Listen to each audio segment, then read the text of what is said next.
Hello. Welcome, welcome, welcome. We are live. This is officially. So good to see you. You too. How are you doing? Good. Yourself?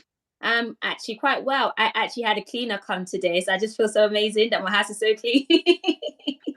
I love that. I think that's Yeah. so valuable, isn't it? To kind of do what you need to have, to feel your best. Honestly, I'm coming to a place in life where I'm doing too much, and the Yeah. ideology of balance is just unreal. Something Yeah. always gives, and my home was starting to give. So I was like, okay, if I'm working to build a business, the least I can do is to get someone to help me in some capacity and eventually have more people. But we're going to go straight into it. So, Sure. hi, Sure. Claire. Welcome. Hello. And thank you for being on this show.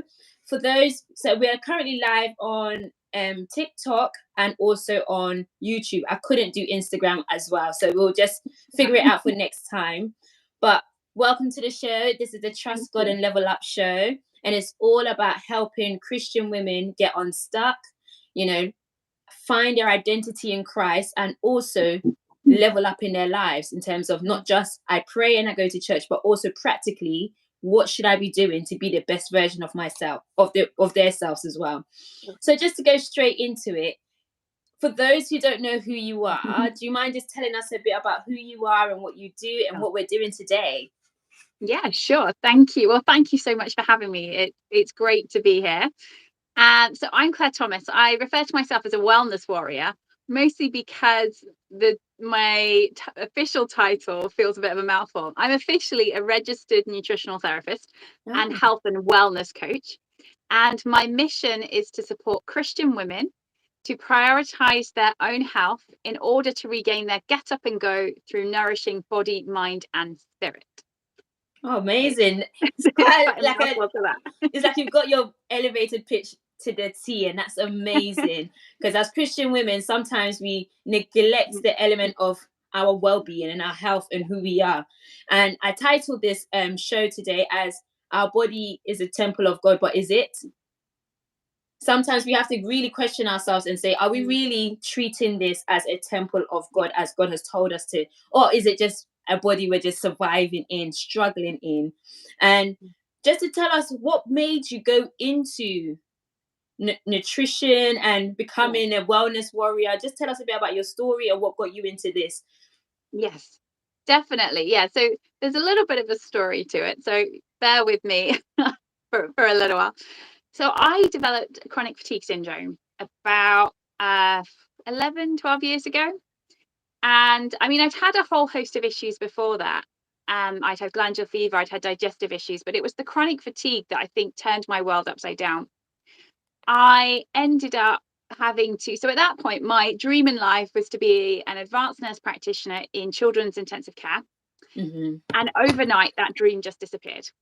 Wow. Because for anyone that knows what chronic fatigue is like, it's not just being a little bit exhausted. It's like the whole world is very heavy. It's like walking through treacle. I was on the sofa most of the day. Like life was just very difficult, and working shifts became practically impossible. But I am a very determined person, and I remember a GP saying to me, "You will never go back to PICU," and I was like, "Yes, I will." And it turns out they were right. But that's another story. However, getting chronic fatigue, whilst it turned everything upside down, I was given a book one day that explored the notion of nutrition, mindset, and biblical truth.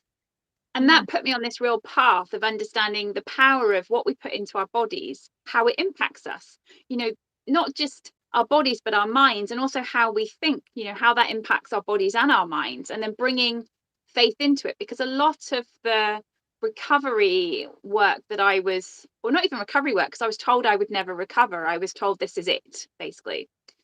So a lot of the kind of getting well was very secular, and it kind of avoided faith, and for me so my faith is very, very important. So long story short, I guess I started to see transformations. I got better through changing my diet, and then in 2018 I really felt God was like, you're healed now, you're healed of chronic fatigue. So I was like, thank you, that's amazing. And whilst there is still like underlying things, I still have a weakness. I know how to manage it. So it's definitely nowhere near what it was with chronic fatigue. And in 2019, I'd moved back to Devon, and my job role changed. And I was a community children's nurse, and I'd moved into healthcare education.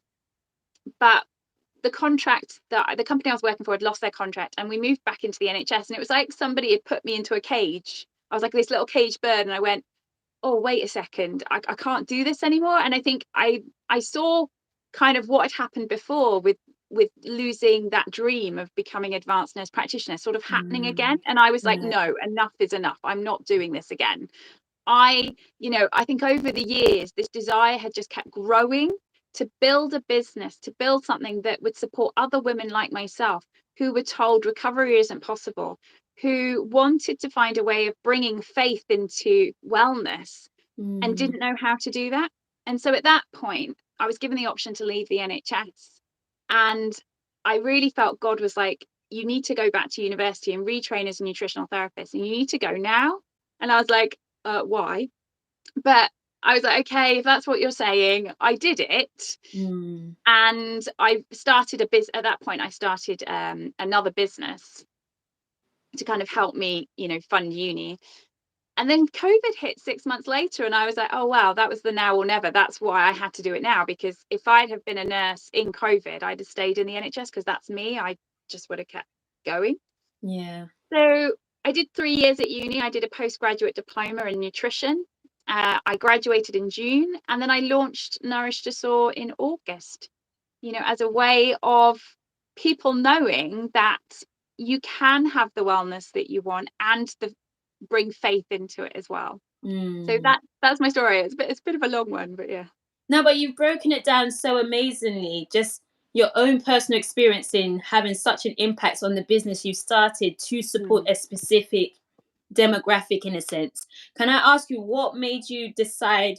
You've mentioned it briefly in our discussion so far, but why do you want to help Christian women specifically in that respect? Yeah, I think it mostly just has come down to wanting to help women like myself who, they feel like there's no way forward, and they have this faith, but they just don't know what that looks like, how to look after themselves. Because I find that, and I was very guilty of this. My husband probably still says I am guilty of this, but I'm definitely much better. I overfill the diary because there's always something, there's always someone that needs help.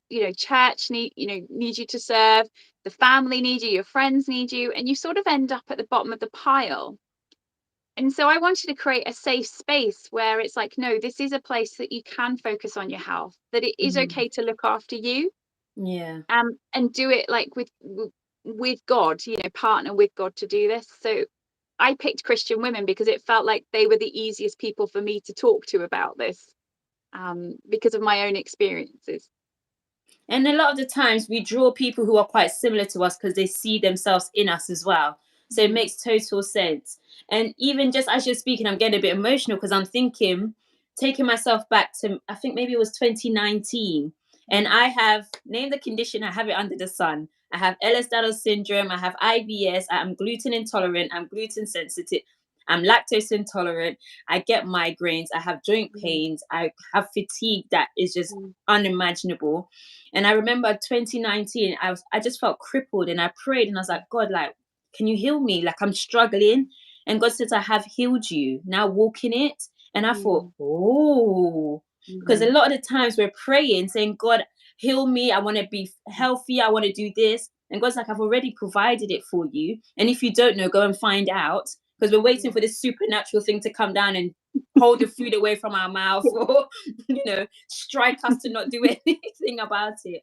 But it's so important what you're doing in terms of helping women find the practical tools in order to better themselves. And you're not, like you mentioned, you're not just talking about just what you eat, but just even the self-care of taking care of yourself. So in going into that, what should I do? I'm struggling. I don't know what to do. I am fatigued. I'm always tired. I am always putting people before myself. And I do it as with a genuine heart. I am a Christian woman. I want to serve other people and be the best for other people. And I know I'm putting myself at the bottom, but I don't know how to do any different. What should I do? Okay. Now, there's a lot that we can unpick in that, because I think with fatigue, there are many elements that we've got to look at. There's the level of what you're eating, how you're eating, Okay. to mindset, to how are you valuing yourself. And so my first thought that always comes to mind is name your why. I think sometimes we've got to look at, but why am I not prioritizing myself? What is stopping me not prioritizing my own health? And then what will it cost me if I don't prioritize my own health?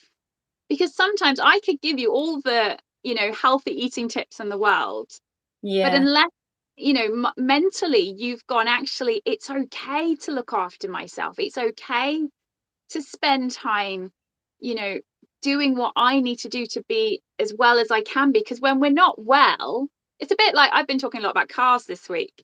If your car breaks down, I live in a rural area. If my car breaks down, I'm gutted. Like, I can't get anywhere. I mean, granted, I actually do have a train station nearby, but it does complicate things when the car breaks down. So I make sure I look after the car. I take it to the garage. I get an annual service, so I know it's going to be efficient. It's going to get me places. Okay.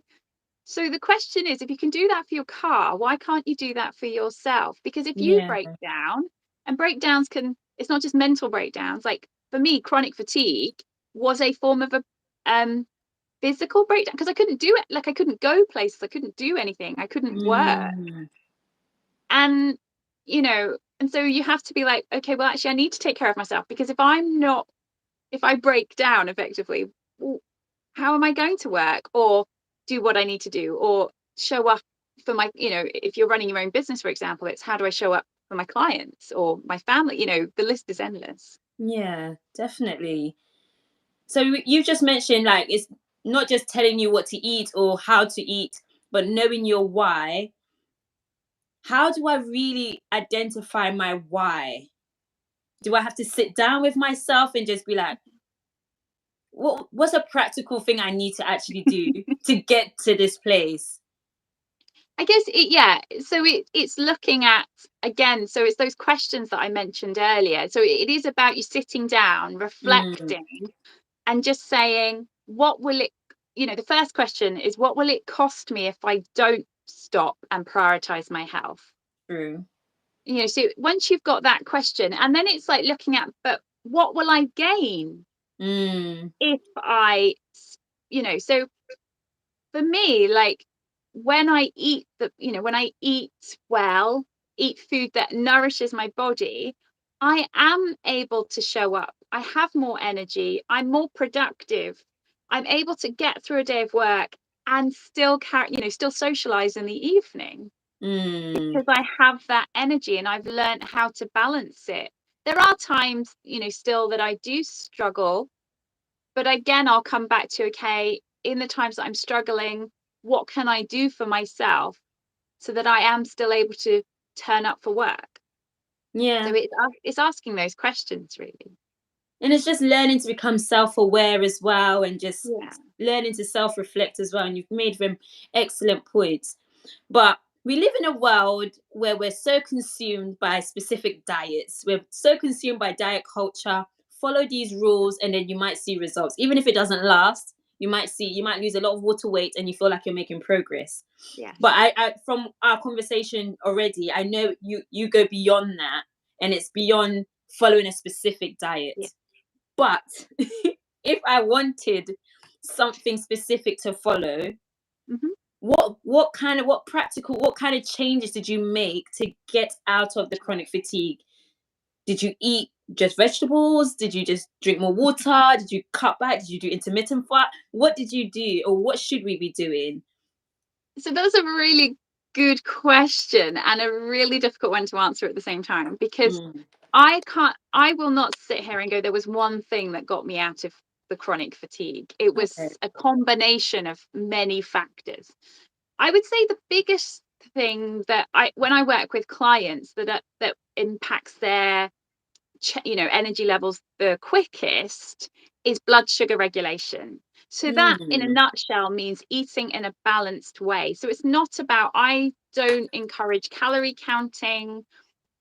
For me, it's all about what are you eating. So it's the quality of the food that you're eating.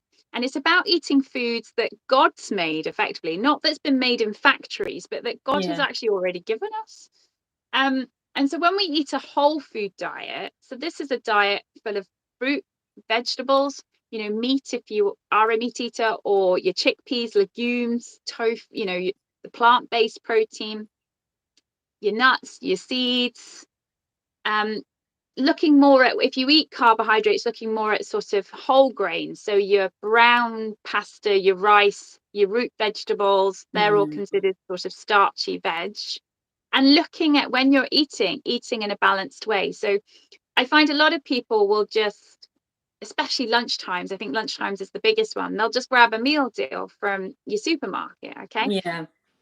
And then most people find, not everybody, because everyone does slightly break down food slightly differently. And that's why what I do is called personalized nutrition, because it is, it's tailored to the individual.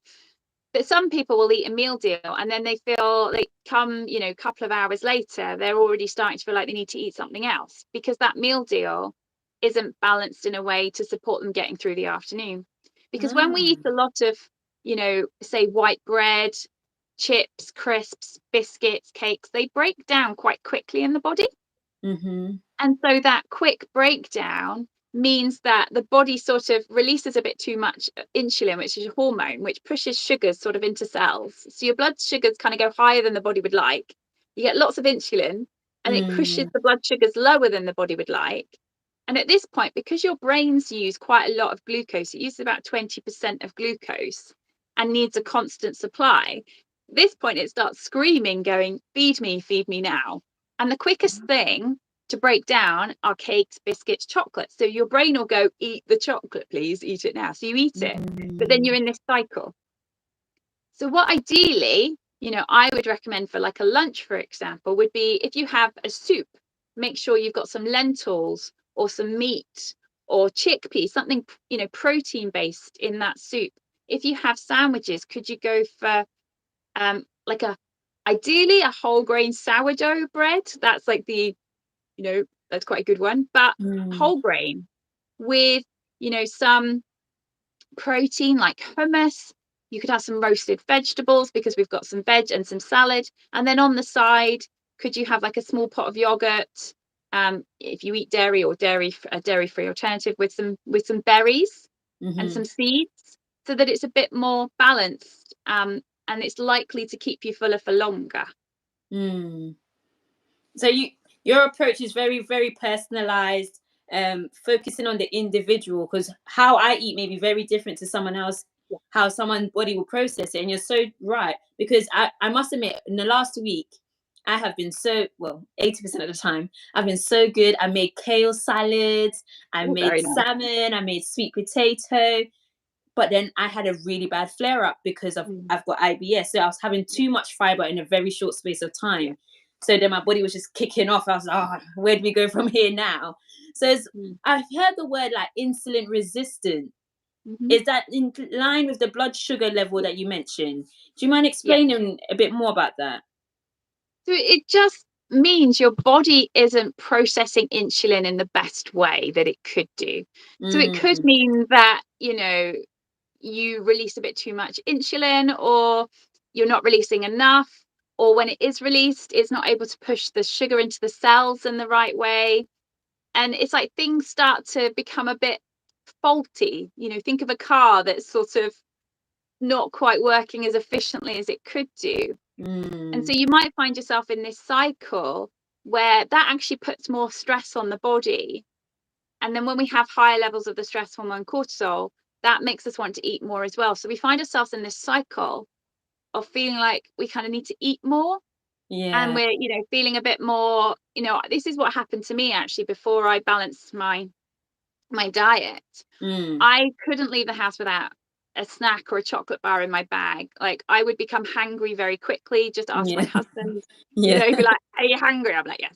And now I can manage it. Like I don't get hangry. Yeah, I have my moments if I've not been so balanced. But it's things like if you're getting hangry quite a lot, that for me, if a client says that to me, I'm like, that's a bit of a red flag, actually. You know, if I say to you, can you go without eating for 3 to 4 hours, and you're like, no, I feel sick, I feel dizzy, I start getting hangry, I'm like, okay, right, we might already be at the insulin resistance, so we need to kind of start balancing things so that your hormones are balancing, and your body can work in the way that it needs to. That's quite interesting, because some people don't. You get so used to eating 3 full meals and 3 or 4 snacks during the day, thinking that's how we're supposed to do things. And some people probably do it out of habit, where it's like, okay, Yeah, it's 12 o'clock now. I I'll might eat. not be hungry, Yeah. but it's 12 o'clock now, so I have to eat. And then it's 2 o'clock, so I need to have my cup of tea to boost my energies up. And so many of us are struggling with energy dips. And do you also factor in, when you're talking about like energy and increasing your energy, do you also talk about fitness? Does fitness matter, like exercising at all? Or do you, because I heard that when it comes to taking care of your health, 80% of it is diet. Is that true, or is that a myth? I know about 80% of diet. I would say diet is a big thing. I think what we eat, you know, it fuels us. And if we're not fueling ourselves properly, you can do all the exercise in the world, but if you're not fueling yourself, you're just going to put more stress on the body, which means you're just going to keep going around in these cycles. So exercise is a really interesting one, because it depends on the individual, because not everybody will have the same level of tolerance for exercise. So I talk about movement. I think movement is the key, not just is, because I think if I say exercise, some people think you have to go to the gym or you have to go for a run. No, it could be as simple as I start my day actually with a stretch. So I do lots of stretching exercises, and I go for a little walk down to feed my chickens. Okay, granted, not everyone's going to have chickens, but you know, they say actually just a walk for getting sunlight or some form of light 15 to 20 minutes in the mornings will help with better sleep, for example, you know. So it's all about moving your body in whatever way works for you. We've become quite sedentary, and they're starting to say that sitting is the new smoking. We're not designed to sit all day. We're not designed to stare at computer screens all day. And obviously not everyone does. But sometimes, and you know, those afternoon slumps could be because of what you've eaten. It could be you just need to go for a walk around the block. You just need to get some fresh air. You just need to reconnect with nature. So yeah, it just depends. I think you've got to find what's right for you, but you need to move up.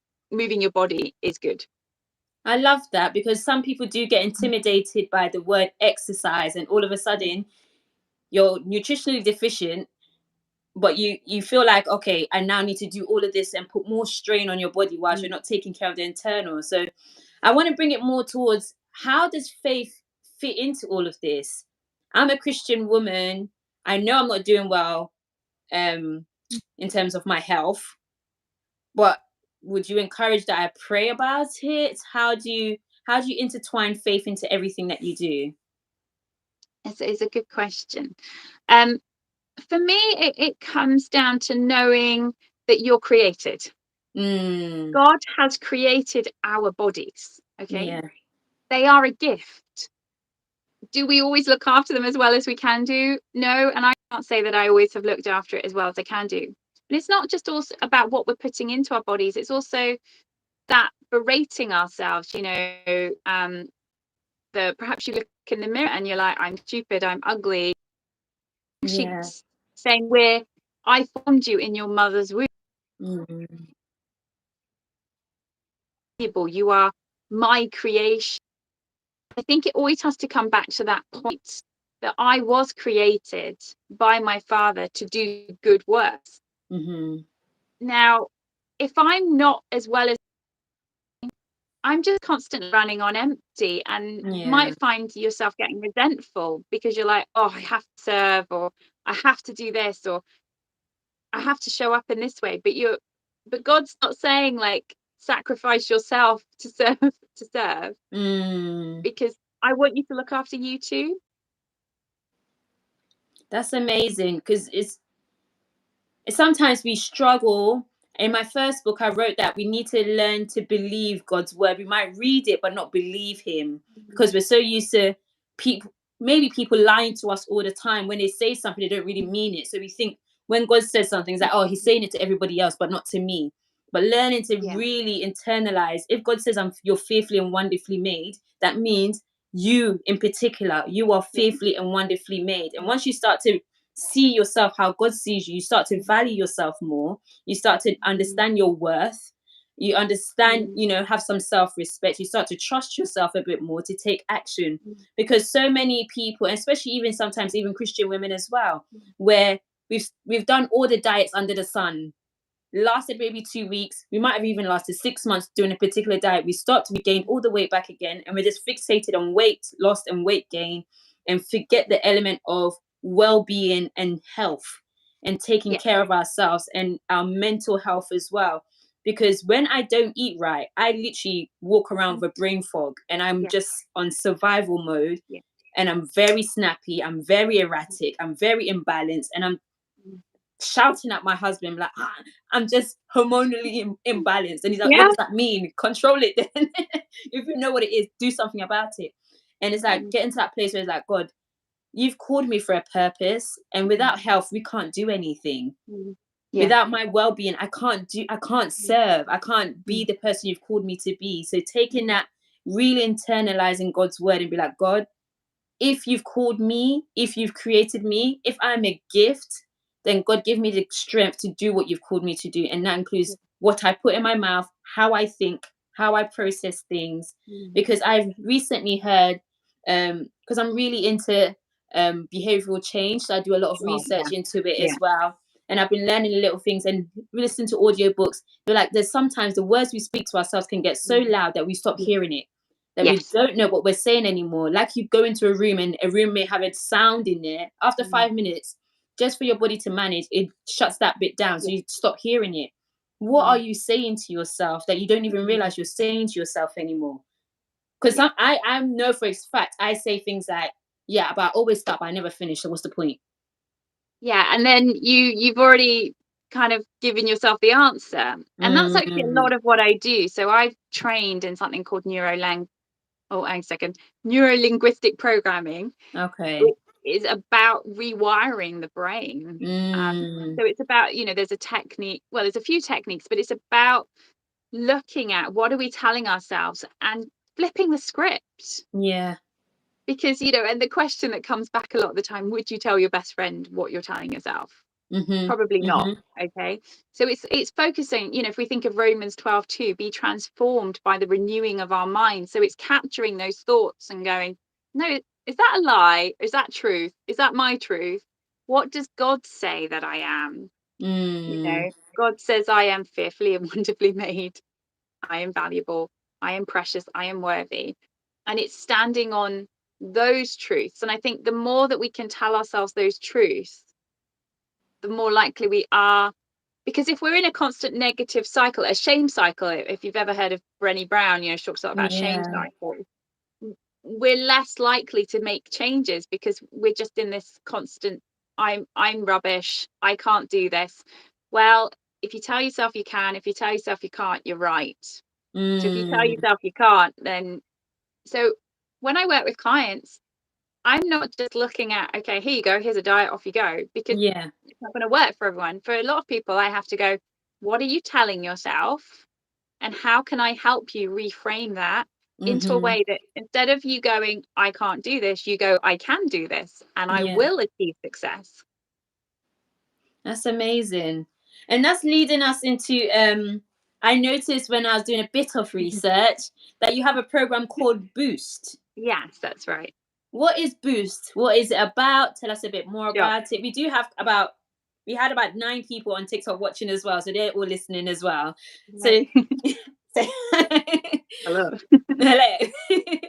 So what is Boost and what made you start it, or what is it about, and how can people get involved in it? Yes. How it came about. I love to learn. I am a massive learner, and I'm actually, one of my many roles was I was a teacher. Still am a teacher. So I love teaching. And I think I used to drive quite a lot around Devon, and I would just fall asleep at the wheel. I'd be nodding off. Oh, I didn't actually fall asleep because that is illegal, obviously, wow. but I'd have to stop. Mm. I'm not joking. There were times I had to stop on a road, like there's something called the Link Road here, and I would stop and have a nap on the road Oh, wow. because I just was not like able to maintain my energy levels. And then when I went to uni and really learned about blood sugar balance, I was like, oh, so this is where I've been missing in life. And now I can drive and I feel safe to drive and I'm not falling asleep. So when I graduated and was thinking about group programs, I think the one thing I thought of, do you know what? This is something that can be done quite, how to eat to manage your blood sugar so you're not dropping off and you're not getting those energy slumps is something that actually most people can start with. And it's a fairly straightforward process. Mm. So I just decided to build this program as a way of supporting people to have the tools. And I brought together, there's a lot of mindset work about knowing your why, how to build habits, how to change those like negative beliefs that you have so that you can support yourself eating better. And obviously I Mm. talk about how to eat better. And so yeah, that came together and it felt 3 weeks. So I've run it over 10 days. I ran it over 3 weeks, and I found 3 weeks was a much better time frame because it gives a lot better time to get into the nitty-gritty of how it works. And so Mm. that starts on Monday. The next cohort starts on Monday. And the last time I ran it, which was a couple of months ago, I had people in corporate jobs, really busy, really stressed, just eating lots of chocolate and cakes, feeling Mm. tired, feeling like they would never feel any different, following the 6-step framework that I've written about, because I've brought together all my knowledge into this 6-step framework. Yeah. And they were able to manage 12-hour days without reaching for the sugary food. And they Oh, felt like wow. they were able to go home and felt like they could still be their best after a 12-hour day, which was just incredible. Because when you've got something in your head, and like I felt kind of, as I was praying and processing and God was sort of bringing it together, it was like, I know this can work because I've done it for myself. But it was a Mm. real joy to watch these individuals just be like, this works, Claire, and I have more energy. And I'm like, yes, see, I told you. That is amazing. So you mentioned the next cohort is next Monday, meaning the Yeah, 13th of March, yeah, 2023. Because the amazing thing about YouTube, for example, is evergreen content. So someone could be watching this yeah, 2 years that's from true. now. So if you do watch this 2 years from now, it started then, but it's ongoing as well. There's a It's rolling through. ongoing. Yeah. I'm running it. The aim is to run it 4 times a year. So the next, Mm. so I start on Monday and then it will be in a couple of months' time that I'll run it again. But if you just go to my website, Yeah. nourishtosoar.co.uk, and go to Boost, you will find all the information there on how to sign up, or if you missed Monday when the next cohort is. Mm. And is it more like a show up every day program? Is it an accountability program? How do you run it?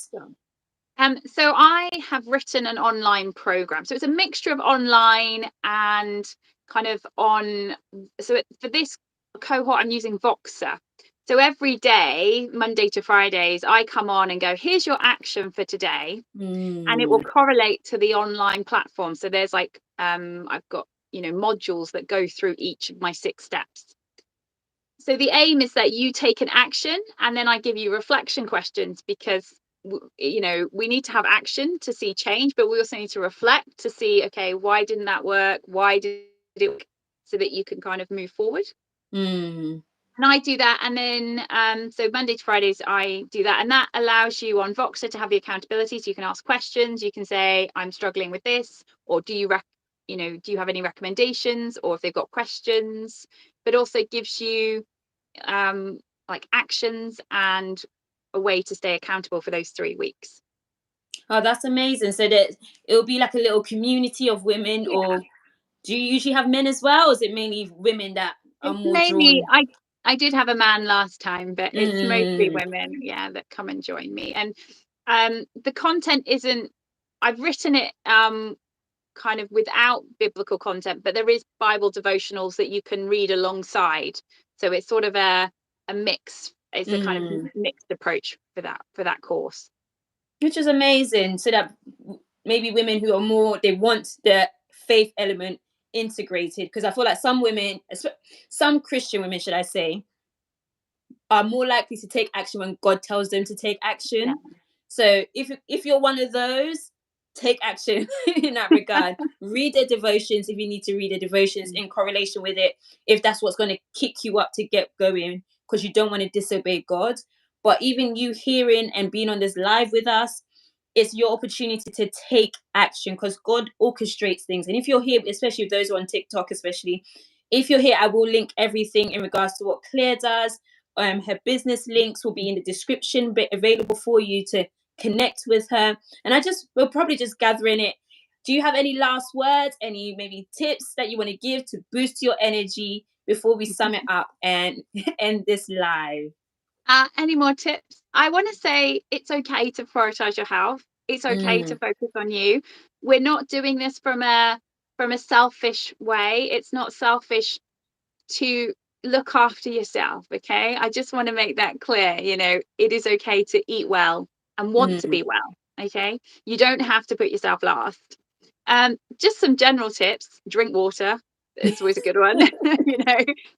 Get out get out for a walk if you can, like once a day, even if it's around the block. Move your body, connect with nature.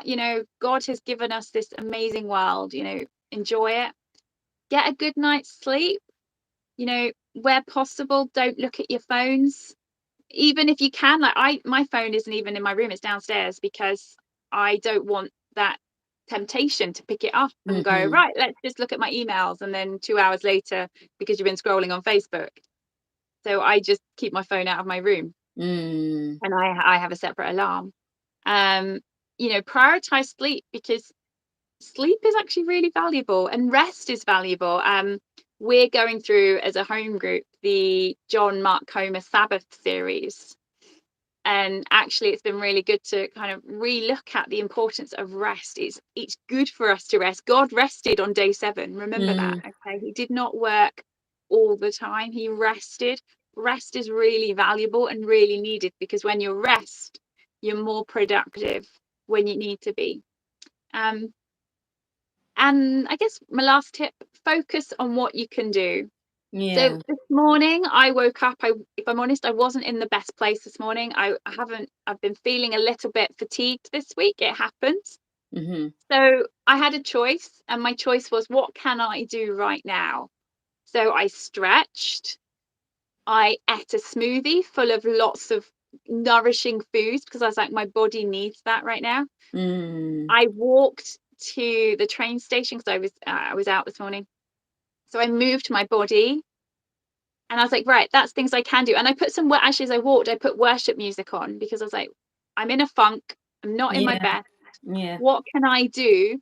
Actually, if I put on worship music and I'm like, okay, that's going to help me focus on God. And actually, by the time I got to the train station, I was feeling a lot better. So I think sometimes when we don't feel like there's much we can do, and we might compare ourselves, oh, but that person does this, this, and this. I'm like, scrap that. What can you do right now that's going to help you? Even if it's the smallest thing, even if it's, I'm just going to drink a glass of water, but that's something you can do. And that's really important. Focus on that.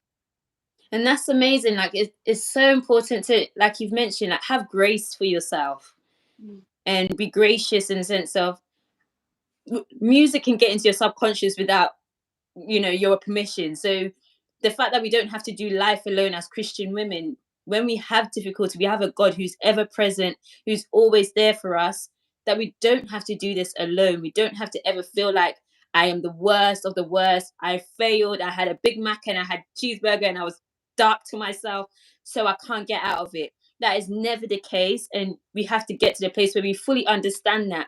Now, there may be seasons. We are human beings and we have seasons. And like Claire has mentioned to you guys and to me, be gracious and take each day as it comes, but also be intentional and care about the temple that God has given us, because he's only given us one, and this is the same body we have to take to 85, 95, and some of us are probably going to live to 105. You never know. With how things are going, people are living for a very long time. This is the body you have to take with you to that stage. So I just wanted to say so much, like, Claire, how, if someone wanted to get in touch with you or get in contact, how can they go about it to reach out to you? Yeah. So my website is NourishtoSoar.co.uk. I'm on Facebook and Instagram under NourishtoSoar. And you can also find me under LinkedIn at Claire Thomas Devon. Amazing. I just want to say thank you so much, Claire. And a part of this live that I'm doing and this show is all part of me writing my second book, where it's called Trust God and Level Up. So there are all sections, and there is a big section where we talk about your personal health and well-being. So we've learned so much from you, and I just want to commend you for being obedient to God, because sometimes God tells us to do something and we just, skip and duck and dive and just try and, but when God gives you a mandate, the best thing for yourself and anyone who's on this live, a lot of people who follow me on TikTok are all women who want to strive for excellence, who want to build businesses one day and be faith entrepreneurs, faith-based entrepreneurs, and allow God to, use you, because you never know that someone who's watching this now has had something kick in their spirit to be like, okay, God, if I claim to believe your word, then help me take action and take action. And there is support available for you. Nutritional therapy, I never knew such thing existed, but it makes sense because your diet and your well-being and your health all starts in the mind. So knowing how to connect with it and get to the root of things and have the right support is available for you. So just thank you so much. And for everyone being here, I appreciate you for being here. And have a blessed day, Claire. Have a good afternoon. And we're going to end the live now. So have a blessed day. Thank you. Take care. Bye. I don't know how to end it.